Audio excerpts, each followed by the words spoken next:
بسم الله الرحمن الرحيم نحمده ونصلي على رسوله الكريم اما بعد گزشتہ شب 12ویں پارے کی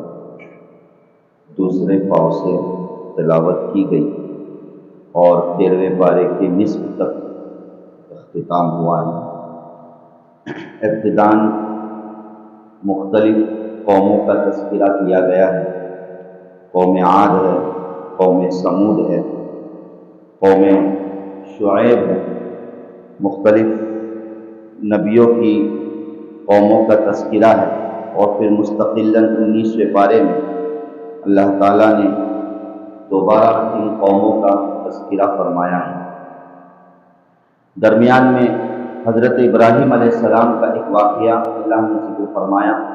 وَلَقَدْ جَاءَتْ رُسُلُنَا إِبْرَاهِيمَ بِالْبُشْرَىٰ قَالُوا سَلَامًا، کہ ابراہیم علیہ السلام کے پاس اللہ تعالیٰ کے کچھ فرشتے آئے انسانی شکل میں۔ جو انسان کی شکل میں تھے حضرت جبرائیل علیہ السلام، حضرت میکائیل علیہ السلام اور اسی طریقے سے حضرت اسرافیل علیہ السلام۔ ان تینوں کا نام ملتا ہے کہ یہ تین فرشتے انسانی شکل میں حضرت ابراہیم علیہ السلام کے پاس آئے، اور ابراہیم علیہ السلام کی مہمان نوازی یہ مشہور تھی، لہذا ابراہیم علیہ السلام نے ان کے لیے، جیسے کہ قرآن میں اللہ نے ذکر فرمایا بعجل حنیذ، کہ ایک تلا ہوا بچڑا ان کے سامنے رکھ دیا کھانے کے لیے، لیکن چونکہ فرشتے کھاتے نہیں ہیں اور ابراہیم علیہ السلام کو پتہ نہیں تھا کہ یہ آنے والے لوگ فرشتے ہیں، جب وہ نہیں کھانے لگے تو ابراہیم علیہ السلام کو شک پیدا ہوا کہ آخر یہ کون ہے، تو اس پر ان فرشتوں نے کہہ دیا اور بتلا دیا کہ ہم انسان نہیں ہیں بلکہ فرشتے ہیں، اور دو کاموں کے لیے بھیجے گئے ہیں۔ پہلا کام تو یہ ہے کہ اللہ تعالیٰ نے آپ کو اولاد کی بشارت دی۔ ابراہیم علیہ السلام کی دو بیویاں تھیں، حضرت حاجرہ علیہ السلام اور حضرت سارہ علیہ السلام۔ حضرت حاجرہ علیہ السلام سے تو حضرت اسماعیل علیہ السلام پیدا ہوئے جو کہ مشہور ہے، اور آپ کی جو دوسری بیوی تھی حضرت سارہ علیہ السلام، بظاہر ابراہیم علیہ السلام بھی بوڑھے ہو چکے تھے، اور حضرت سارہ علیہ السلام ایک طریقے سے بانجھ تھی، یعنی اولاد پیدا ہونے کی کوئی صلاحیت ان میں نہیں تھی۔ چنانچہ آنے والے فرشتوں نے ابراہیم علیہ السلام اللہ سے دعا کرتے رہتے کہ اللہ تعالیٰ حضرت سارہ علیہ السلام کو اولاد عطا فرما۔ اللہ تعالیٰ نے ابراہیم علیہ السلام کی دعا کو قبول کر لیا، اور ان فرشتوں کے ذریعے سے اللہ نے بشارت دی کہ آپ کو اولاد ہونے والی ہے، جس کا نام اسحاق رکھا جانا ہے۔ یعنی ابراہیم علیہ السلام کے دو بیٹے تھے، ایک تو اسماعیل علیہ السلام اور ایک تو اسحاق علیہ السلام۔ اسحاق علیہ السلام یہ سارہ علیہ السلام سے تھے۔ چنانچہ جو بیوی پردے کے پیچھے تھی وہ مسکرانے لگی اور ضحکت، اور کہا کہ مجھے اولاد کیسے ہو سکتی ہے، میرے اندر تو بظاہر کوئی صلاحیت نہیں ہے۔ تو قالوا کذالک، فرشتوں نے کہا کہ یہ تیرے رب کا حکم ہے، سو یہ ہو کر رہے گا۔ چنانچہ ایک کام تو ان فرشتوں کا یہ تھا کہ ابراہیم علیہ السلام کے یہاں آ کر ان کو بشارت دینی تھی۔ اس سے حضرت ابراہیم علیہ السلام کے مقام کی وضاحت ہوتی ہے کہ اللہ تعالیٰ نے مستقلاً فرشتوں کو زمین پر بھیج کر ابراہیم علیہ السلام کا احساس فرمایا۔ اور دوسرا کام یہ تھا کہ ابراہیم علیہ السلام کی بشارت کے بعد حضرت لوط علیہ السلام جو اسی زمانے میں تھے اور حضرت ابراہیم علیہ السلام کے رشتے میں بھی تھے، کہ ان پر حضرت لوط علیہ السلام کی قوم پر اللہ تعالیٰ نے عذاب کو نازل کرنا تھا، تو فرشتے اس بات کو لے کر آئے تھے، اس پیغام کو لے کر کہ آپ سے ملاقات کرنے کے بعد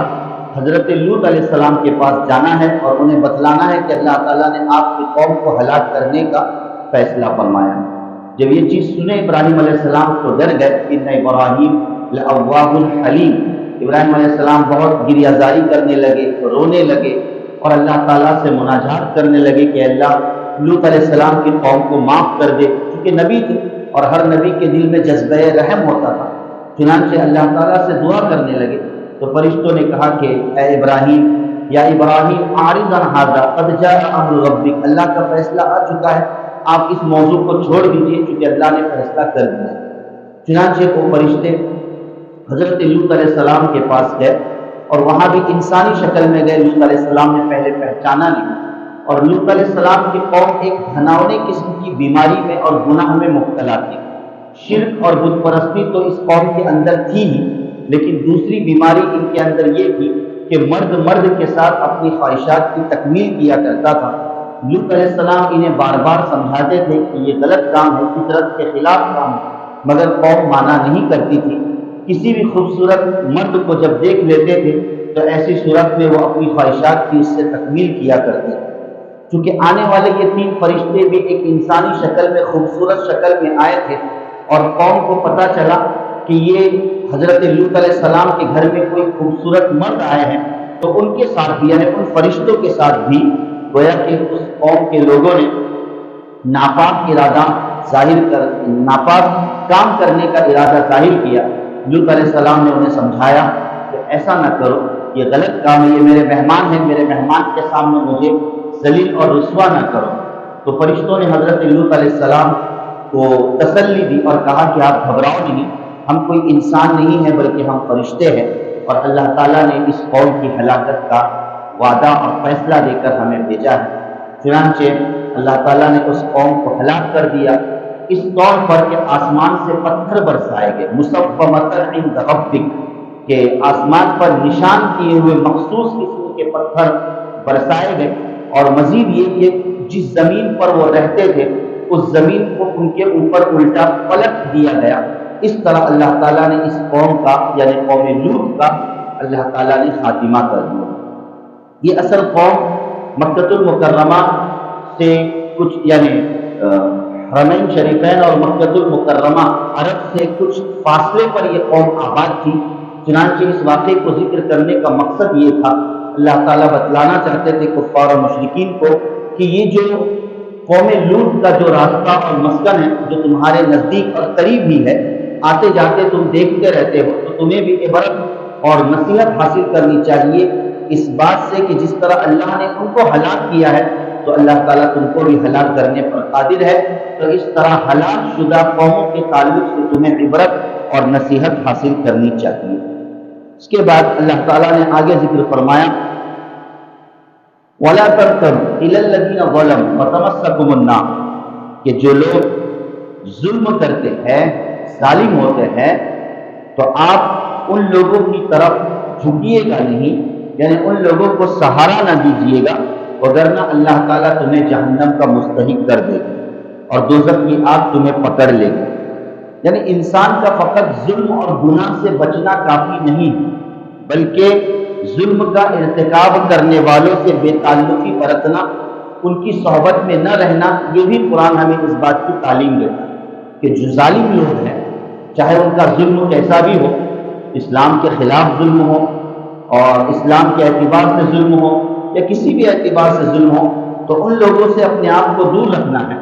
قرآن بتلاتا ہے کہ ان کی صحبت کو بھی ہمیں اختیار نہیں کرنا ہے، وگرنہ تمہاری صحبت اختیار کرنا در حقیقت ان ظالموں کی پشت پناہی ہوگی اور ان کے پہلو کو مضبوط کرنا ہوگا۔ لہٰذا جس طرح وہ ظلم کرنے کی وجہ سے گناہ گار بنے ہیں، تو تم ان کو سہارا دینے کی وجہ سے اور ان کی صحبت اختیار کرنے کی وجہ سے بھی در حقیقت تم گناہ گار بن جاؤ گے۔ پھر آگے اللہ تعالیٰ نے نماز کے اوقات کا تذکرہ کرتے ہوئے فرمایا کہ اقیم الصلاۃ طرفی النہار وزلفا من اللیل، کہ نماز کو قائم کرو دن کے دونوں حصے میں اور رات کے کچھ حصے میں۔ مفسرین کرام نے اشارہ فرمایا ہے کہ دن کے دونوں حصوں سے مراد ایک تو ہے فجر کی نماز اور ایک تو ہے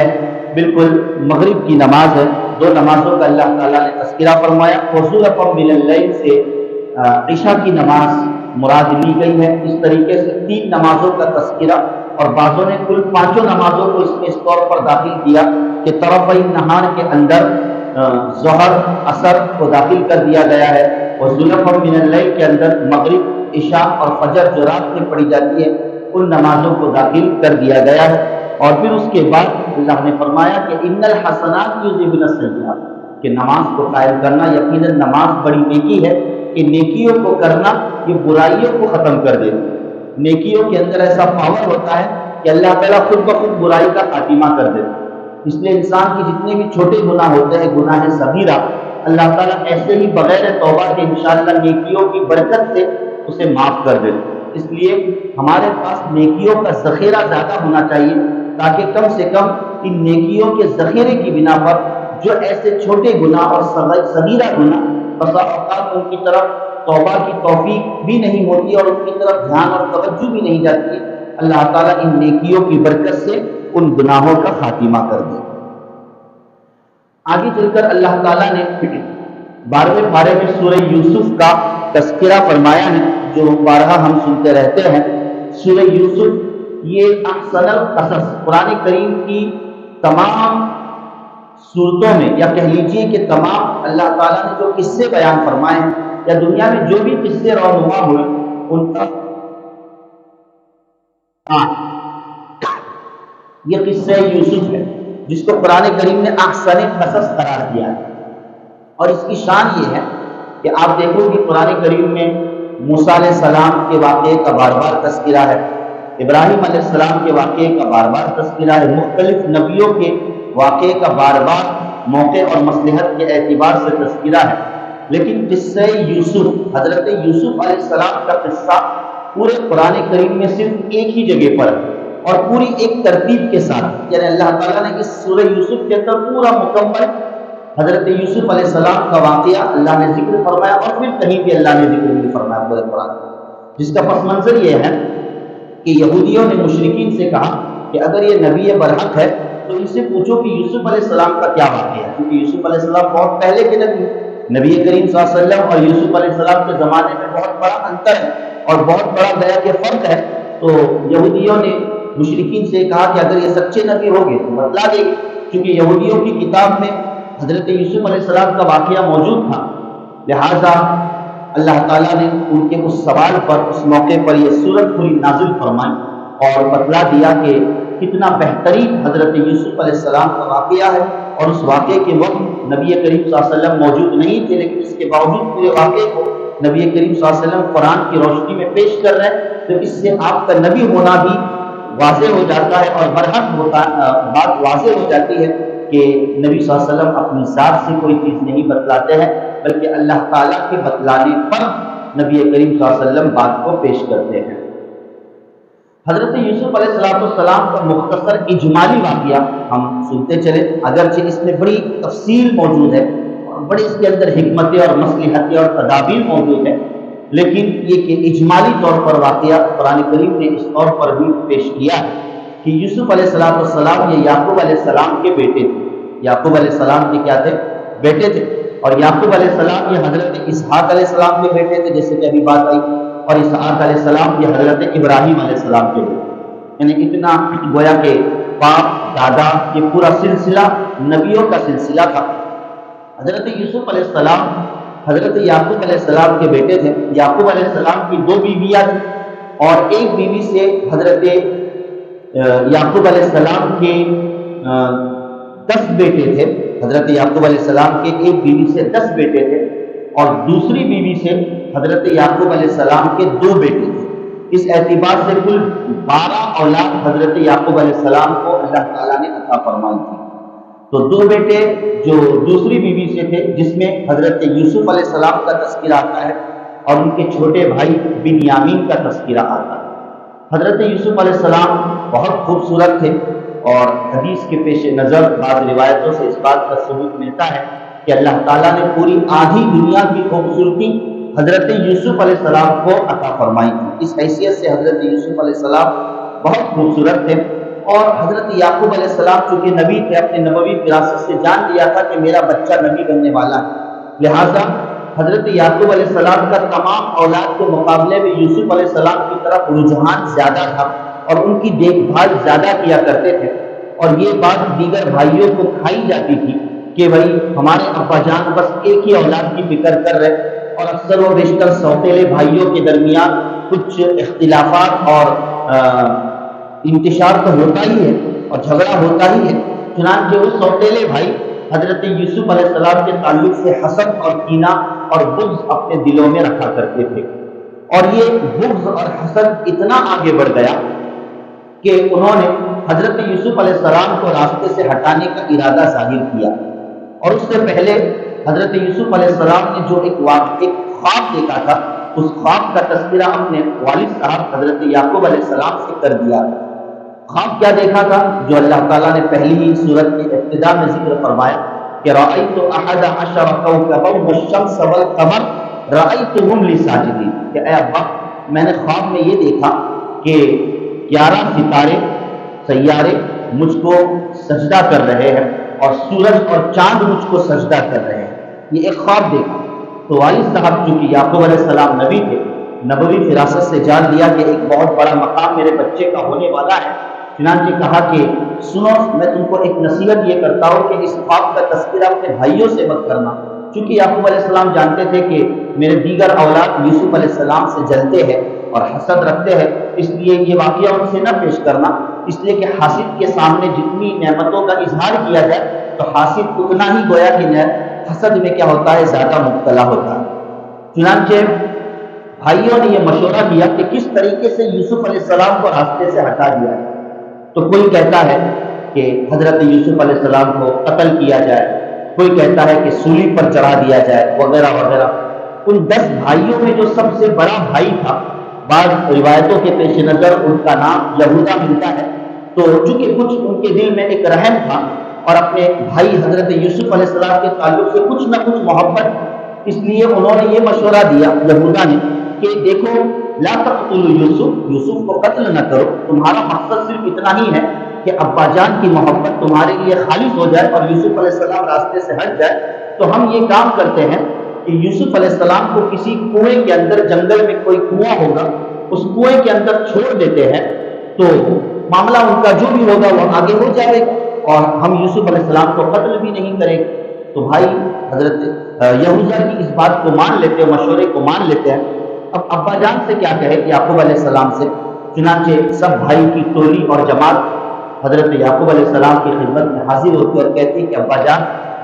آپ تو یوسف کو گھر میں باندھ کر رکھتے ہمیشہ، یعنی گھر سے باہر نکلنے بھی نہیں دیتے ہیں، ہم چاہتے کہ یوسف ہمارے ساتھ باہر آ کر کھیلے علیہ السلام۔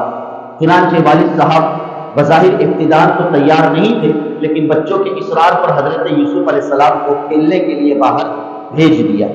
لہذا ان لوگوں نے یہ سازش رچی اس طور پر کہ حضرت یوسف علیہ السلام چونکہ چھوٹے تھے، کمسن تھے، معصوم بچے تھے، لہذا یوسف علیہ السلام کو اٹھا کر ایک ایسے کنویں میں ڈال دیا۔ تو اس کنویں کا انتخاب بھی اس یہوذا نامی بھائی نے اس طور پر کیا کہ اس ایسا کنواں جس میں پانی نہیں تھا، جو بالکل خالی کنواں تھا لیکن گہرا کنواں تھا، تو ان کو حضرت یوسف علیہ السلام کو اس کنویں میں ڈال دیا گیا اس طور پر کہ کنویں کے جو سائڈ میں چڑھنے کے لیے ہم دیکھتے ہیں مطلب کچھ سیڑھیاں ہوتی ہے، تو حضرت یوسف علیہ السلام کو وہاں پر بٹھا دیا گیا۔ اب ابا جان سے کیا جواب دے اور ان کو کیا کہے؟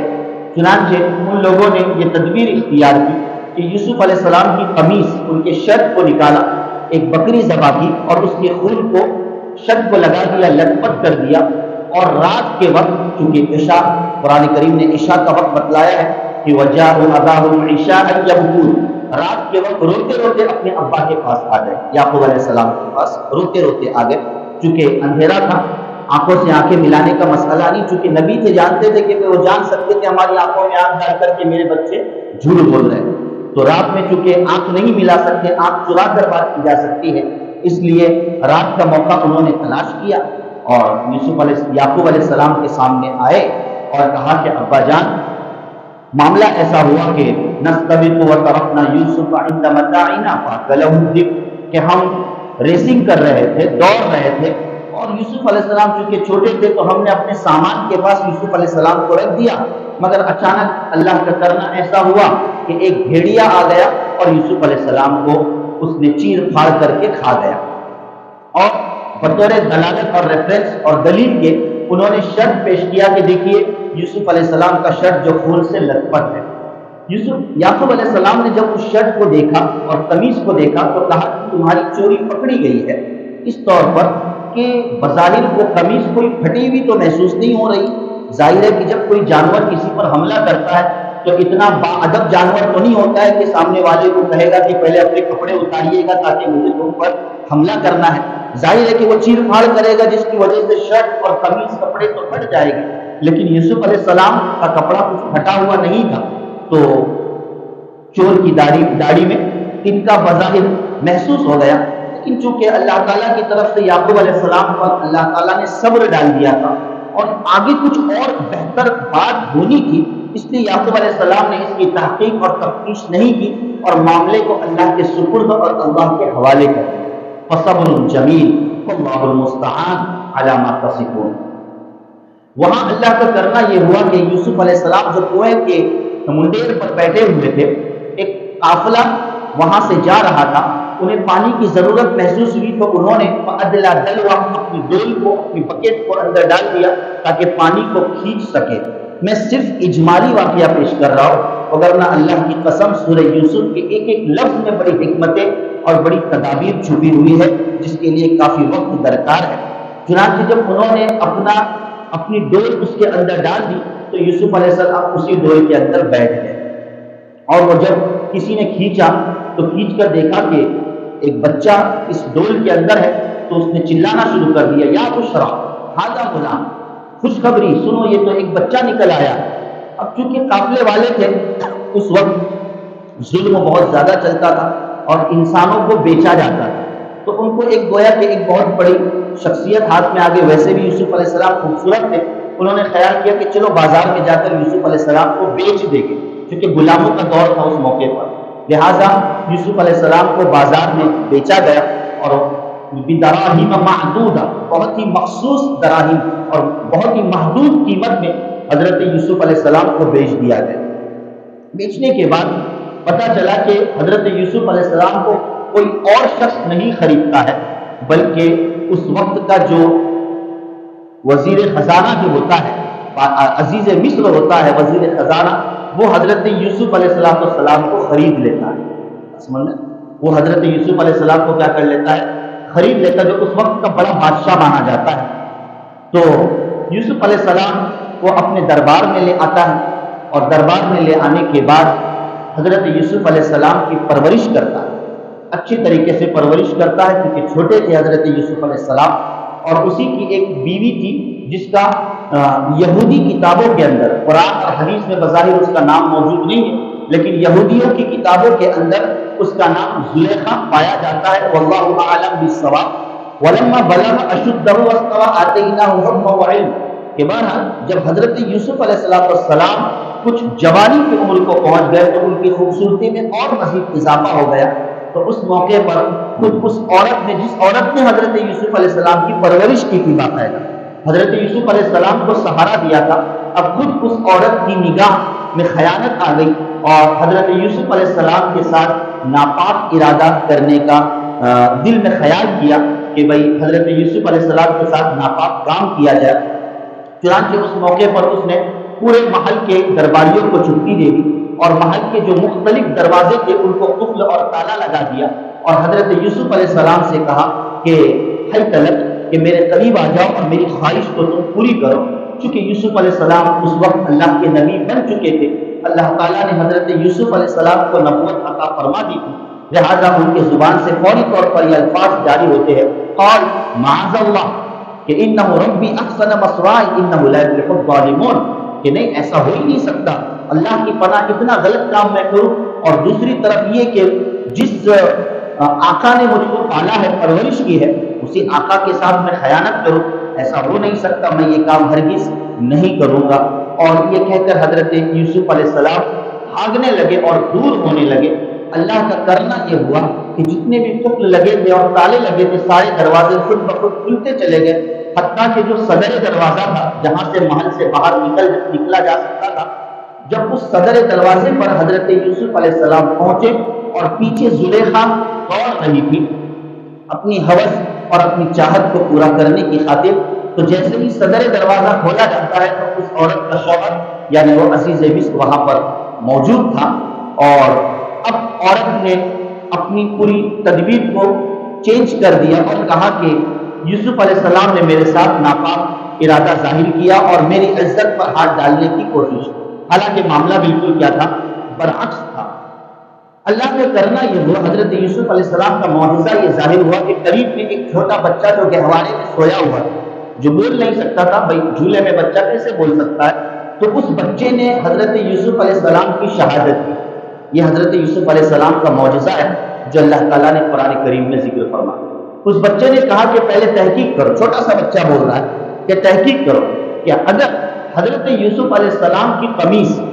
پیچھے سے پھٹی ہے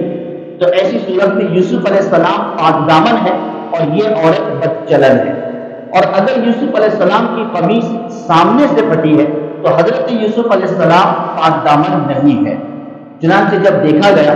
فلما رأى قمیصه قد من دبر قال انه من کیدکن، کہ وہ قمیص آگے سے نہیں پھٹی تھی بلکہ وہ قمیص پیچھے سے پھٹی تھی، کہ اس عورت نے حضرت یوسف علیہ السلام کی قمیص کو کھینچا اپنی طرف۔ یوسف علیہ السلام جب بھاگ رہے تھے جس کی وجہ سے پیچھے سے حضرت یوسف علیہ السلام کی قمیص پھٹ چکی تھی، لہذا عورت کا مکر یہ ظاہر ہو چکا۔ بہرحال یہ واقعہ ہونے کے بعد بادشاہ نے حضرت یوسف علیہ السلام سے معافی مانگی۔ یوسف علیہ السلام نے اس واقعے کو بھی درگزر کر دیا اور معاملہ ختم ہو گیا، مگر اللہ کا کرنا یہ ہوا کہ پورے شہر میں یہ واقعہ پھیل گیا، پورے شہر میں یہ واقعہ پھیل گیا کہ عزیز مصر کی بیوی نے یہ ارادہ کیا، لہذا اب اس نے بدلہ لینے کی خاطر ایک دوسرا واقعے کا مرحلہ یہ ہے کہ معذرت تھوڑا 5-10 منٹ اور دیا جائے کہ دوسرا مرحلہ یہ ہوا کہ اس وقت عزیز مصر نے ان تمام عورتوں کو جمع کیا جو زلیخا نے اس عورت کو بدنام کرنے کی کوشش کر رہے تھے کہ تو نے کوئی ناپاک ارادہ کیا ہے ایسا ویسا۔ تو حضرت یوسف علیہ السلام کو زلیخا نے یہ کہہ دیا کہ جس وقت وہ عورتیں سامنے بیٹھی رہے ان کے سامنے سے فقط تم گزر جانا، لہذا ان کی پہلے مہمان نوازی کی، ہاتھوں میں پھل فروٹ دیے اور چاقو کاٹنے کے لیے دی، چھری کاٹنے کے لیے دی، اور جس وقت حضرت یوسف علیہ السلام سامنے سے گزرے تو ان عورتوں نے جب یوسف علیہ السلام کو دیکھا تو مارے پھلوں کو کاٹنے کے اپنے ہاتھوں کو کاٹ دیا۔ قطعنا ایدیہن وقلنا حاشا للہ ما ھذا بشر ان ھذا الا ملک کریم، یہ تو کوئی فرشتہ معلوم ہوتا، اتنا خوبصورت انسان۔ اس سے پتہ چلتا ہے کہ یوسف علیہ السلام بڑے مخفی رہا کرتے،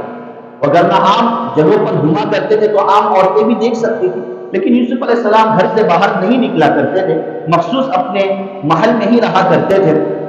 جب عورتوں نے حضرت یوسف علیہ السلام کو دیکھا تو خود ان کے دلوں میں بھی ایک قسم کی ناپاک ارادے کا اظہار پیدا ہوا۔ اب انہوں نے بھی یہ سازش کی کہ یوسف علیہ السلام ہم سے تعلقات کو قائم کرے اور ناپاک ارادہ ہمارے ساتھ ظاہر ہو۔ بہرحال اتنا بڑا فتنہ اور اتنا بڑا چیلنج حضرت یوسف علیہ السلام کے سامنے آ چکا تھا، اور دوسری طرف زلیخا نے یہ کہہ دیا کہ اگر میرے ارادے کو اس شخص نے پورا نہیں کیا تو میں، چونکہ وہ عزیز مصر کی بیوی تھی، تو میں اس کو جیل میں ڈال دوں۔ اور معاملہ بھی ایسے ہی ہوا کہ بات اتنی پھیل چکی تھی کہ لوگوں نے بادشاہ مصر کو یہ رائے دی کہ معاملہ ٹھنڈا ہونے تک یوسف علیہ السلام کو جیل میں ڈال دیا جائے تاکہ کسی قسم کا کوئی فتنہ ظاہر نہ ہو۔ اور یوسف علیہ السلام نے بھی اپنے لیے یہی بھلائی سمجھی اور کہا رب السجن احب الی مما یدعوننی الی، کہ میرے لیے جیل زیادہ بہتر ہے اس بات سے کہ یہ لوگ جس کی طرف مجھے بلا رہے ہیں گناہ اور ناپاکی کی طرف، اس سے بہتر ہے کہ میں خاموشی کے ساتھ جیل میں۔ چنانچہ حضرت یوسف علیہ السلام کو جیل میں ڈال دیا جاتا ہے۔ دیکھیں کیسے مراحل ہیں، پہلے بھائیوں نے کنویں میں ڈال دیا، اس کے بعد پھر اب بلا قصور حضرت یوسف علیہ السلام کو اٹھا کر جیل میں ڈالا جا رہا ہے۔ اللہ تعالیٰ انسانوں پر کیسے حالات لاتے ہیں، لیکن فَإِنَّ مَعَ الْعُسْرِ يُسْرًا، ہر تنگی کے ساتھ آسانی ہے اور راحت آنے ہی والی ہوتی ہے۔ لہٰذا یوسف علیہ السلام جیل میں چلے جاتے ہیں، اور جیل میں 1-2 دن یا ہفتے بھر نہیں بلکہ کئی سالوں تک حضرت یوسف علیہ السلام جیل میں رہتے ہیں۔ جیل میں ایک واقعہ، ایک تیسرا مرحلہ یہ واقعے کا پیش آتا ہے کہ 2 قیدی جو پہلے سے یوسف علیہ السلام کے ساتھ میں رہتے تھے، یوسف علیہ السلام کے تقوی، طہارت اور ساری چیز کو دیکھ کر بہت متاثر ہو چکے تھے، لہٰذا ایک دفعہ یہ دونوں قیدی ایک خواب دیکھتے، اس خواب کا تذکرہ حضرت یوسف علیہ السلام سے کرتے اور کہتے کہ ہمیں خواب کی تعبیر بتاؤ۔ اور وہ خواب یہ تھا کہ ایک شخص، دونوں یہ بادشاہ کے درباری تھے، البتہ کسی جرم کی وجہ سے انہیں یہ سزا دی گئی تھی کہ انہیں جیل میں ڈال دیا گیا تھا۔ ان پر آروپ اور الزام تھا کہ شاید انہوں نے بادشاہ کے کھانے میں زہر ملا دیا، اس وجہ سے ان کو جیل میں ڈال دیا گیا تھا۔ اس میں سے ایک شخص نے ایک خواب یہ دیکھا کہ میں بادشاہ کے لیے شراب نچوڑ رہا ہوں، انگور کا رس نچوڑ رہا ہوں۔ دوسرے نے خواب یہ دیکھا کہ میرے سر پر روٹی کا کچھ ٹکڑا ہے، ٹوکرا ہے، اور روٹی کے کچھ برتن ہیں، اور اس میں سے کچھ پرندے آ رہے ہیں اور اس روٹی کے ٹکڑے کو اور خبز اور نان کو نوچ نوچ کر کھا رہے ہیں۔ تو کہا کہ اس خواب کی ہمیں تعبیر بتلاؤ یوسف علیہ السلام۔ یوسف علیہ السلام چونکہ پیغمبر تھے، نبی تھے، کہا کہ خواب کی تعبیر بتلانا کوئی بڑی بات نہیں ہے، اللہ تعالیٰ نے مجھے علم دیا ہے، میں منٹوں میں تمہارے خواب کی تعبیر کو بتلا دوں گا۔ لیکن ایک بات دھیان سے سنو، دیکھیے اس جیل کے جگہ پر بھی حضرت یوسف علیہ السلام دعوت و تبلیغ کے مرحلے کو نہیں چھوڑ رہے، اور کہا کہ میں تمہیں توحید کی دعوت دیتا ہوں اور شرک سے بیزاری کا، شرک سے بچنے کا میں تمہیں بچنے کی ترغیب دیتا ہوں، اس بات کو تم مان لو۔ چنانچہ پہلے توحید کی تعلیم دی، ترغیب دی، ان لوگوں نے توحید کو قبول کر لیا اور دین کے اندر اس وقت کے اعتبار سے جو دین اور مذہب تھا یوسف علیہ السلام کے ذریعے سے اللہ تعالیٰ کا دین تھا، اس دین کے اندر وہ داخل ہو گئے۔ اور پھر خواب کی تعبیر یہ بتلائی کہ خواب کی تعبیر بھی بڑی ڈینجر اور عجیب تھی، بھئی کہ یہ خواب کی تعبیر تھی کہ بھئی تم میں سے ایک بچے گا اور ایک مرے گا، تم میں سے ایک کیا ہوگا؟ بچے گا اور ایک مرے گا۔ بچے گا اور مرے گا کا مطلب یہ ہے کہ کہا کہ جو شراب نچوڑ رہا تھا، کہا کہ تم بچ جاؤ گے تھوڑے دنوں میں، بادشاہ کی طرف سے یہ بات آ جائے گی اور آرڈر آ جائے گا کہ تم رہا ہو جاؤ گے، اور پھر مزید تم بادشاہ کے بالکل قریب رہ کر ایک خاص بادشاہ کے پوسٹ پر تم ساتھ میں رہو گے۔ اور دوسرا شخص جو ٹوکرے سے پرندہ روٹی کو نوچ رہا تھا، اس شخص کو کہا کہ تم چلے جاؤ گے دنیا سے، یعنی بادشاہ تمہارے تعلق سے پھانسی کا فیصلہ سنانے والا۔ اور اللہ کا کرنا ایسا ہی ہوا کہ ایک شخص مر گیا، اسے پھانسی دی گئی، اور دوسرا شخص رہا ہو گیا۔ تو اس رہا ہونے والے شخص سے حضرت یوسف علیہ السلام نے کہا کہ جب تم بادشاہ کے اتنے قریب جاؤ گے ہی تو میرا ایک کام یہ کر لو کہ بادشاہ کو کہو کہ میری فائل اوپن کر لے، میری فائل جو کلوز ہو چکی ہے اور اتنے سال میں جیل میں بغیر قصور کے میں رہ رہا ہوں، بادشاہ کے سامنے جا کر میرا تذکرہ کرنا کہ مجھے جیل سے رہا کر دیا جائے۔ چنانچہ اللہ کا کرنا یہ ہوا کہ فَأَنْسَانِهُ الشَّيْطَانُ، کہ شیطان نے اس شخص کو بھلا دیا اور اس شخص نے بادشاہ کے سامنے تذکرہ نہیں کیا، اور پھر اس پر کئی سال گزر گئے۔ پھر اللہ کا کرنا یہ ہوا کہ خود بادشاہ نے ایک خواب دیکھا، اور خواب میں یہ دیکھا کہ 7 دبلی گائے 7 موٹی گائے کو کھا رہی ہے۔ بس 7 دبلی گائے 7 موٹی گائے کو کھا رہی ہے، اور اسی طریقے سے 7 خشک جو بالیاں ہے جس کے اندر دانے اگتے ہیں وہ تر و تازہ بالیوں کو کھا رہے ہیں۔ بادشاہ صبح اٹھ کر اپنے محل میں یہ خواب پیش کرتا ہے۔ محل میں جتنے بھی درباری بیٹھے تھے اور علماء بیٹھے تھے، کہا کہ ہمیں تو اس بارے میں کچھ پتا نہیں، ایسے خواب کتنے آتے ہیں اور چلے جاتے ہیں، آپ خاموش رہیے، اپنی سلطنت چلائیے، خواب کی تعبیر کے پیچھے کہاں پڑے، اس لیے کہ ان کو خواب نہیں آتا، تعبیر بتلانا نہیں آتا۔ تو وہ شخص جو رہا ہوا تھا اور بادشاہ کے قریب تھا، جب خواب سنا تو اس کو کلک ہوا اور یاد آ گیا کہ ارے ہمارے دربار میں تو خواب کی تعبیر بتلانے والا بہترین شخص موجود ہے، اور اس نے وہ پورا واقعہ بادشاہ کے سامنے کئی سالوں کے بعد پیش کیا۔ اب بادشاہ نے کہا کہ جاؤ اس شخص سے پوچھ کر آؤ کہ اس خواب کی کیا تعبیر ہے۔ چنانچہ وہ شخص حضرت یوسف علیہ السلام کے پاس کئی سالوں کے بعد گیا، جو قید میں ساتھی تھے یوسف علیہ السلام۔ اگر ہم تم ہوتے تو نہ جانے کتنے لان و تان کرتے کہ ایک تو بھول گیا اور ابھی میرے سے مدد لینے کے لیے آتا، جا میں تم کو نہیں بتاتا وغیرہ۔ یوسف علیہ السلام نے کچھ نہیں کہا اور بالکل صحیح سالم بادشاہ کے خواب کی تعبیر ہی فقط نہیں بتلائی بلکہ اس کا حل کیا ہوگا وہ بھی بتلایا، اور یہ کہا کہ دیکھو 7 سال ایسے گزرے گے کہ اس ملک میں، مصر کا ملک تھا ایجپٹ، مصر میں اچھی خوشحالی ہوگی، اور پھر 7 سال کے بعد قحط سالی ہوگی، یعنی بھوک مری کا زمانہ آئے گا۔ یہ بات پکی ہے، البتہ اس کا حل یہ ہے کہ جو 7 سال خوشحالی کے ہوں گے اس میں تم جتنے بھی اناج اور غلہ ہوگا اس کو تھوڑا اسٹاک کر کے رکھنا، اس کو فضول خرچ نہ کرنا، تاکہ آئندہ کے 7 سال جو قحط سالی کا زمانہ گزرنے والا ہے اس میں وہ کام آ سکے۔ جب یہ ساری باتیں بادشاہ کے سامنے پیش کی گئی تو بادشاہ کو بھی یاد آ گیا کہ آخر یہ کیا معاملہ ہے، یہ کون شخص ہے۔ اسے بھی یاد آ گیا کہ ہاں یہ حقیقی ایسا واقعہ پیش آیا۔ چنانچہ حضرت یوسف علیہ السلام کو آرڈر جاری ہوتا ہے ان کے تعلق سے کہ حضرت یوسف علیہ السلام کو بری کیا جائے۔ یوسف علیہ السلام جیل سے نہیں نکلے۔ کہا کہ میرا جیل سے نکلنا تو بظاہر آسان ہے، لیکن میرے اوپر جو تہمت لگی ہے اور میرا دامن داغدار کرنے کی کوشش کی گئی ہے، جب تک میری تہمت کو صاف نہ کیا جائے میں جیل سے باہر نہیں نکلوں۔ لہٰذا معاملے کی تحقیق اور تفتیش کی گئی، اور خود زلیخا نے اپنی زبان سے قبول کر لیا کہ ہاں اصل واقعہ یہ ہے کہ میں نے یوسف علیہ السلام کو ورگلانے کی کوشش کی تھی، جس میں یوسف علیہ السلام کا کوئی قصور نہیں تھا، وہ پاک باز تھے، پاک دامن تھے۔ چنانچہ جب پاک دامنی کا اعلان کیا گیا تو یوسف علیہ السلام جیل سے نکلے، اور بادشاہوں کی عامةً عادت ہوتی ہے کہ جب بادشاہ کسی سے خوش ہو جاتا ہے تو کہتے ہیں کہ تمہیں جو مانگنا ہے وہ مانگ لو، تمہیں دے دیا جائے۔ یوسف علیہ السلام نے بظاہر کوئی ایسی چیز نہیں مانگی، بلکہ دیکھ لیا کہ معاملہ کیا ہے، لہذا کہا کہ میں یہ چاہتا ہوں کہ انی خزائن الارض، 13ویں پارے کے پہلے صفحے میں پیش کیا گیا کہ مجھے ایک پوسٹ دے دی جائے اور مجھے ایک نوکری دی جائے۔ اور کون سی نوکری؟ کہ مجھے وزیر خزانہ بنا دیا جائے۔ مجھے کیا بنا دیا جائے؟ وزیر خزانہ، اس ملک کا جو خزانہ ہے اس کا مجھے مالک بنا دیا جائے، وزیر بنا دیا جائے، تاکہ میں اس کی صحیح حفاظت کر سکوں، اور ویسے بھی 60 سالی کا زمانہ آنے والا ہے۔ چنانچہ بادشاہ نے حضرت یوسف علیہ السلام کی بات کو قبول کر لیا۔ 7 سال خوشی کے گزرے، پھر 7 سال وہ 60 سالی کے جب شروع ہوئے، جس میں دانا پانی غلہ ساری چیزیں ختم ہو گئی، بارش نہیں برس رہی تھی۔ حضرت یوسف علیہ السلام نے جیسے بتلایا، اور یہ اثر اور یہ ماحول کنعان میں، مصر سے کافی دور واقع، جہاں حضرت یعقوب علیہ السلام جو یوسف علیہ السلام کے والد تھے، وہاں پر بھی یہ واقعہ پیش آیا کہ بالکل 60 سالی کا زمانہ تھا، اور یوسف علیہ السلام چونکہ وزیر خزانہ تھے، برابر لوگوں کو راشن دیا کرتے تھے۔ یہ خبر جب پہنچ گئی کہ بھئی مصر میں ایسا ایسا فلانا شخص ہے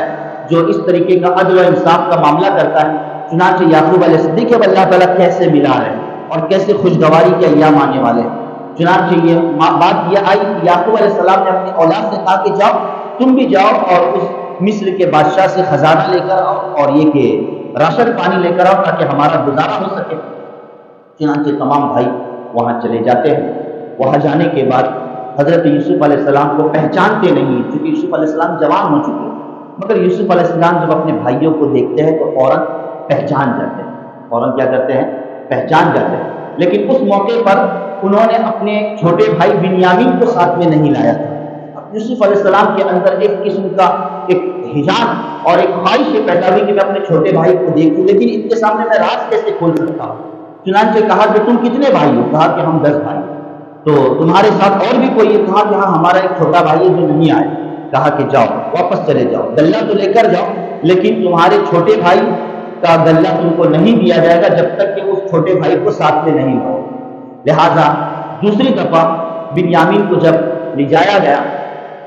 تو اس موقع پر حضرت یوسف علیہ السلام نے اپنے بھائی کو دیکھ کر پہچان لیا کہ یہ میرا حقیقی بھائی ہے، لیکن راز کو فاش نہیں کیا، بلکہ بنیامین کو الگ ایک کمرے میں لے جا کر بتلایا کہ انا یوسف، میں یوسف کو تمہارا بھائی ہوں۔ بہرحال دونوں بھائی مل جاتے ہیں۔ اب چونکہ یوسف علیہ السلام کو یہ چاہیے تھا کہ بنیامین کو کچھ دن اپنے ساتھ میں رکھیں، تو اب اس کے لیے کیا تدبیر اختیار کی جائے؟ تو حضرت یوسف علیہ السلام نے ایک تدبیر یہ کی کہ اس وقت محل کی جو چیزیں تھیں اس میں سے ایک پیالہ تھا، بہترین قسم کا پیالہ تھا اور قیمتی پیالہ تھا، انہوں نے بنیامین کے بیگ میں اور بستے میں ڈال دیا، اور یہ خبر پھیلا دی کہ بھئی بادشاہ کا پیالہ چوری ہو چکا ہے، اور اس وقت کی سزا یہ تھی کہ جس کے پاس جو چیز ملتی تھی اسی کو قید کیا جاتا تھا۔ چنانچہ تلاشی لی گئی تو بنیامین کے بستے میں اور بیگ میں وہ پیالہ مل گیا۔ کہا کہ اب بنیامین کو یہاں پر جیل میں رہنا پڑے گا، ہمارے ساتھ قید میں رہنا پڑے گا۔ لہٰذا اس طریقے سے بنیامین کو اپنے پاس کسی تدبیر کے ذریعے سے رکھ دیا اور بچوں کو بھیج دیا۔ یہاں یعقوب علیہ السلام نے دیکھا کہ ایک تو یوسف علیہ السلام بھی ہاتھ سے جا چکے، اب بنیامین بھی جا چکے، اور رونے لگے، اتنا روئے کہ ان کی آنکھوں کی روشنی ہی چلی گئی اور وہ نابینا ہو۔ بہرحال یہ سارا واقعہ ہو جانے کے بعد جب تیسری مرتبہ یہ قافلہ بھائیوں کا حضرت یوسف علیہ السلام کے پاس پہنچتا ہے تو اب یوسف علیہ السلام کو رہا نہیں جاتا اور اپنا راز فاش کر دیتے ہیں اور کہہ دیتے ہیں کہ میں ہی یوسف ہوں اور تم میرے بھائی ہو۔ اگر ہم تم ہوتے تو خون کی ندیاں بہہ جاتی اور کہتے کہ ان کو قتل کرنے کا حکم دیا جائے، لیکن یوسف علیہ السلام نے جو الفاظ پیش کیے ہیں کہ لا تثریب علیکم اليوم، آج تم پر کسی قسم کی کوئی گرفت نہیں ہے، یغفر اللہ لکم، اللہ تمہاری مغفرت کرے، اللہ تم کو معاف کرے، کوئی مسئلہ نہیں، تم نے میرے ساتھ اتنا بڑا معاملہ کیا۔ اور ظاہر بات ہے کہ اسی معاملے کی وجہ سے حضرت یوسف علیہ السلام اتنے سال جیل میں رہے، کوئی چھوٹی بات نہیں تھی، بڑی قربانیوں کو جھیلا ہے، لیکن یہ حضرت یوسف علیہ السلام کی وسعت ظرفی تھی کہ حضرت یوسف علیہ السلام نے اپنے بھائیوں کو اسی مجلس میں فوراً معاف کر دیا۔ اور پھر یہ بات کہ بھائی والد صاحب وہاں پر نابینا ہو چکے ہیں، رو رو کر حال برا ہو چکا ہے، کہا کہ اذهبوا بقمیصی، کہ یہ میری قمیص کو لے جاؤ، فالقوا علی وجہ ابی یأتی بصیرا، کہ میرے ابو جان کے آنکھوں پر رکھ دو جس کی وجہ سے ان کی بصارت لوٹ کر آئے گی۔ یہ یوسف علیہ السلام کا معجزہ تھا۔ بہرحال جب حضرت یعقوب علیہ السلام کو پتہ چلتا ہے کہ وہ کوئی اور نہیں میرا بیٹا یوسف ہے، تو والدین یعنی ماں باپ اور یہ تمام اولاد حضرت یوسف علیہ السلام کے دربار میں پہنچتے ہیں۔ کئی سالوں کے بعد وہ خواب کی تعبیر آج پوری ہونے جا رہی ہے جو یوسف علیہ السلام نے بچپن میں خواب دیکھا تھا کہ 11 ستارے اور سورج اور چاند مجھے سجدہ کر رہے ہیں، اور وہ دن گویا کہ خواب کی تعبیر کا دن تھا، اور اس وقت کی حکومت کے اعتبار سے اور اس وقت کی شریعت کے اعتبار سے سجدہ تعظیمی جائز تھا کہ جھکنا سامنے والے کے لیے سجدہ تعظیمی جائز تھا۔ چنانچہ سارے لوگ یعنی یوسف علیہ السلام کے والدین اور یہ تمام کے تمام بھائیوں نے حضرت یوسف علیہ السلام کو سجدہ تعظیمی کیا۔ تو اس وقت یوسف علیہ السلام کو یاد آ گیا کہ یہ وہی خواب کی تعبیر ہے جو اللہ نے بچپن میں مجھے دکھلائی تھی۔ اس طریقے سے یہ خاندان جو گویا کہ کٹ چکا تھا اللہ کے نام پر دوبارہ مل جاتا ہے اور پھر دین کے اشاعت اور دعوت میں لگ جاتا ہے۔ بہرحال بڑا پیارا واقعہ اور پیارا قصہ ہے۔ میں نے تو بہت ہی کہہ لیجیے کہ سطحی طور پر اور اوپر سے اجمالی طور پر اس واقعے کو بیان کیا ہے، مگر قرآن کریم کی آیات کے اندر وہ ڈیپ ہے اور وہ عمق ہے کہ ہمیں اتنا اس کی لذت اس کی محسوس ہوگی کہ ہم اس کا اندازہ بھی نہیں کر سکتے ہیں۔ اس پورے قصے یوسف سے ہمیں یہ سبق ملتا ہے کہ انسان پر حالات آتے ہیں، اللہ کی طرف سے آتے ہیں، انسان نے ہمت نہیں ہارنی چاہیے اور ان حالات میں گناہ کی طرف نہیں جانا چاہیے، جیسے کہ یوسف علیہ السلام گناہ کی اور نافرمانی کی طرف نہیں گئے، اور یہ یقین رکھنا چاہیے کہ اللہ ہی اس بات پر قادر ہے کہ ان حالات سے اللہ تعالیٰ مجھے نکالیں گے اور میرے لیے بہتر ایام اللہ دے سکتے ہیں اور بہترین اور خوشحالی کے دن اللہ تعالیٰ دے سکتے ہیں۔ اللہ پاک اس قصے یوسف کے تناظر میں اللہ پاک ہمارے لیے سارے معاملات کو آسان فرمائے اور عزت عطا فرمائے اور ذلت سے ہم تمام کی اللہ پاک حفاظت فرمائے اور قرآن کریم صحیح طور پر سمجھنے کی سعادت نصیب فرمائے۔ آمین یا رب العالمین۔ وآخر دعوانا